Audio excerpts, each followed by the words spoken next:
হাসরের মাঠে মানুষের অবস্থা কেমন হবে, সেদিন মানুষকে কিভাবে একত্রিত করা হবে, এ বিষয়ে নবী করিম সাল্লাল্লাহু আলাইহি সাল্লাম কি বর্ণনা করেছেন। প্রিয় দর্শক, এসব কিছু জানতে হলে সম্পূর্ণ ভিডিওটি দেখুন। আসসালামু আলাইকুম ওয়া রাহমাতুল্লাহ। সহজ পথে আপনাদের স্বাগতম। মানুষের জীবনকাল মহান আল্লাহ তাআলা কর্তৃক নির্ধারিত সময়ের মধ্যে সীমাবদ্ধ। হায়াতের বেশি কোনো মানুষই বাঁচতে পারে না। এটাই মহান আল্লাহ তাআলার মহান বিধান। নির্দিষ্ট জীবনকাল অতিবাহিত করার পর মানুষকে আল্লাহ তাআলার কাছে ফিরে যেতে হবে। কিয়ামত সংগঠিত হওয়ার পর পৃথিবীতে আগমনকারী সব মানুষকে হাসরের ময়দানে সমবেত করা হবে। সেখানে মানুষের জীবনকালের সব কাজের হিসাব নিকাশ করা হবে। যারা হিসাব গ্রহণের দিন সফলতা লাভ করবে এবং ডান হাতে আমলনামা লাভ করবে তারা হবে সফল, আর যারা জীবনকালের হিসাব প্রদানে ব্যর্থ হবে তাদের রয়েছে শাস্তি। মানুষের হিসাব গ্রহণের দিনের বর্ণনা দিয়ে প্রিয় নবী করিম সাল্লাল্লাহু আলাইহি সাল্লাম মানুষকে সত্যর পথে চলার প্রতি উদ্বুদ্ধ করেছেন।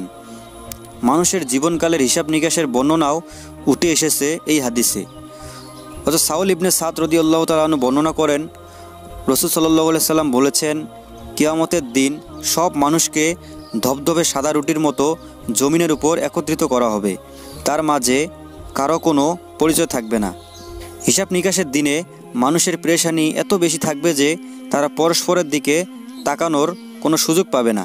হযরত আয়েশা রাদিয়াল্লাহু তাআলা আনহা বর্ণনা করেন, আমি রাসূল সাল্লাল্লাহু আলাইহি সাল্লামকে বলতে শুনেছি, কিয়ামতের দিন সব মানুষ নগ্ন খালি পায়ে উলঙ্গ শরীর নিয়ে খাতনাবিহীন অবস্থায় সমবেত হবে। আমি বললাম, হে আল্লাহ রাসূল সাল্লাল্লাহু আলাইহি সাল্লাম, নারী পুরুষ পরস্পর কি কারো দিকে তাকাবে না? নবী করিম সাল্লাল্লাহু আলাইহি সাল্লাম বললেন, হে আয়েশা, সেদিন পরস্পরের দিকে তাকানোর চেয়ে বিষয়টা অনেক কঠিন হবে। সহিহ বুখারী। সুতরাং সকল মানুষের উচিত পরকালের হিসাব নিকাশ প্রদানের জন্য প্রস্তুতি গ্রহণে মহান আল্লাহ তাআলার বিধিবিধান পালনে মনোনিবেশ করা, আল্লাহর একান্ত রহমত কামনা করা। কেননা কোনো মানুষই আল্লাহর রহমত ব্যতীত সফলতা লাভ করতে পারবে না।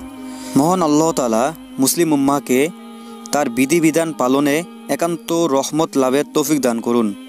হাসরের ময়দানে ডান হাতে আমলনামা লাভ করার তৌফিক দান করুন, আমিন। আর প্রিয় বন্ধুরা, ভিডিওটি ভালো লাগলে অবশ্যই একটি লাইক দিবেন। আর এরকম ইসলামিক নিত্য নতুন ভিডিও পেতে আমাদের এই ছোট্ট চ্যানেলটি সাবস্ক্রাইব করে সাথেই থাকবেন ইনশাআল্লাহ।